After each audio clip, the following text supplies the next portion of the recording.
আপনারা যারা নিজেকে মুসলমান মনে করেন, আবার ইসলামী দলের কাজে বাধা দেন, ইসলাম প্রতিষ্ঠার কাজে বাধা দেন, আলেম ওলামাদের ওয়াজেও বাধা দেন, ইসলামী আন্দোলনের কর্মীদের দাওয়াতি কাজেও বাধা দেন, একটু চিন্তা করে দেখুন, কিয়ামতের দিন আল্লাহর কাছে ওই যে নির্যাতিত নিপীড়িত দিন প্রতিষ্ঠার কাজে গিয়ে বাধাগ্রস্ত লোকগুলি আল্লাহর দরবারে জাস্ট একটা কথা, একটা মামলা দায়ের করবে আপনাদের বিরুদ্ধে, যে আল্লাহ, আমাদের দুনিয়াতে আর কোনো অপরাধ ছিল না, অপরাধ ছিল একটাই, আন আকিমুদ্দিন, তোমরা দিন প্রতিষ্ঠা করো, আনিহকুম বাইনান নাস বিমা আনজালাল্লাহ, তোমরা আল্লাহর আইন দিয়ে রাষ্ট্র পরিচালনা করো, মানুষকে শাসন করো, আর কিছু না।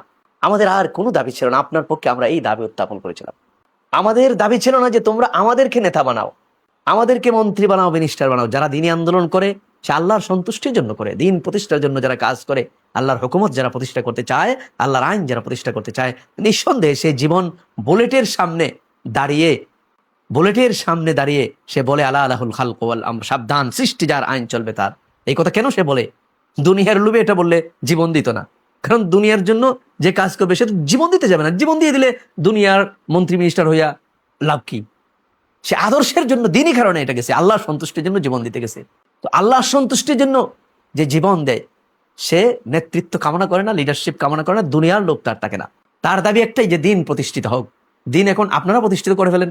আপনারা যদি দিন প্রতিষ্ঠিত করে ফেলেন, আল্লাহর আইন অনুযায়ী রাষ্ট্র পরিচালনা করেন, আপনারা যারা অনিসলামী দল আছেন, আপনারা যদি তওবা করে আল্লাহর পথে ফিরে আসেন, আপনাদের দলের নাম যেটাই হোক না কেন, দলের নাম আওয়ামী লীগ হোক, বিএনপি হোক, জাতীয় পার্টি হোক, বাধা নাই। ওই দল যদি আল্লাহর দিন প্রতিষ্ঠা, আল্লাহর আইন অনুযায়ী বিচার ফয়সালা করে, আমাদের আর কোনো কাজ করা লাগবে না, আমরা আপনাদের দলে যোগদান করব। আপনারা আমাদের ভাই, আপনারা তো দিন প্রতিষ্ঠার কাজ করে ফেলতেছেন, তা আমরা কি জন্য কাজ করব? আমাদের তো এই লোভ নাই যে না আমাদের দলের মাধ্যমে দিন প্রতিষ্ঠিত হবে। এইটা তো কোনো কথা না। দিন প্রতিষ্ঠার কাজ যে কোনো ইসলামী দল ছাড়াও যদি কেউ করে ফেলে, আলহামদুলিল্লাহ, সব ইসলামী দল আমরা আপনাদের সাথে চলে যাব। কথা হচ্ছে এখানে আল্লাহর আইন প্রতিষ্ঠার জন্য আমরা কাজ করেছি, আর আপনারা কন্টিনিউয়াসলি বাধা দিয়ে যাচ্ছেন।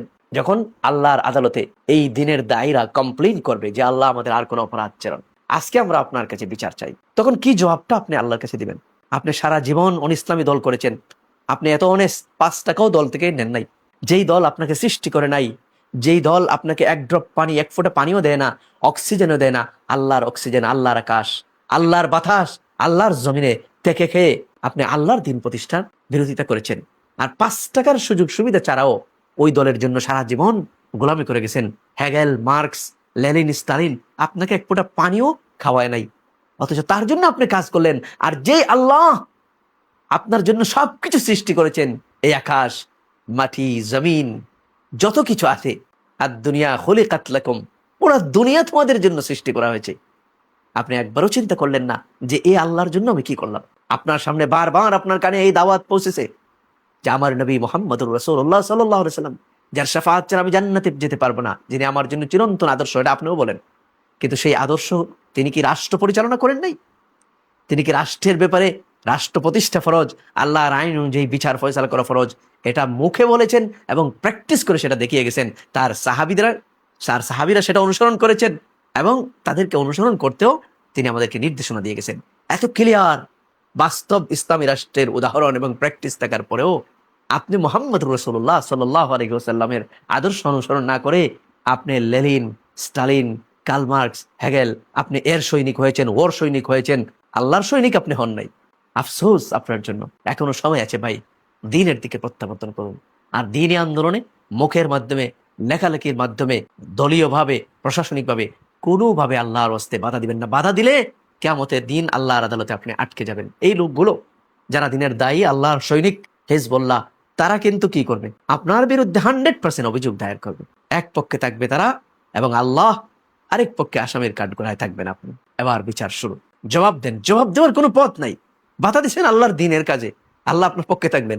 বাধা দিচ্ছেন রাসূলুল্লাহ সাল্লাল্লাহু আলাইহি ওয়াসাল্লামের শরিয়া প্রতিষ্ঠার কাজে, সেই রাসূল তখন আপনার জন্য শাফাআত করবেন। নবীর শাফাআত ছাড়া আপনি জান্নাতে যেতে পারবেন না। সেই নবীও আপনার বিরুদ্ধে, আল্লাহ আপনার বিরুদ্ধে, আর এতগুলা দিনের মানুষ, দিনের দায়ী, আলেম ওলামা, দিনের মুবাল্লিগগণ আপনার বিরুদ্ধে। চিন্তা করে দেখুন, সময় থাকতে দ্বীনের দিকে প্রত্যাবর্তন করুন, দ্বীন প্রতিষ্ঠার কাজে আত্মনিয়োগ করুন। এতে দ্বীন প্রতিষ্ঠিত না হলেও রিদওয়ানুম মিনাল্লাহি আকবার, আল্লাহর সন্তুষ্টি আপনার জন্য অপেক্ষা করছে। আল্লাহ আপনার উপর সন্তুষ্ট হয়ে যাবেন এবং জান্নাত আপনার জন্য অপেক্ষা করছে।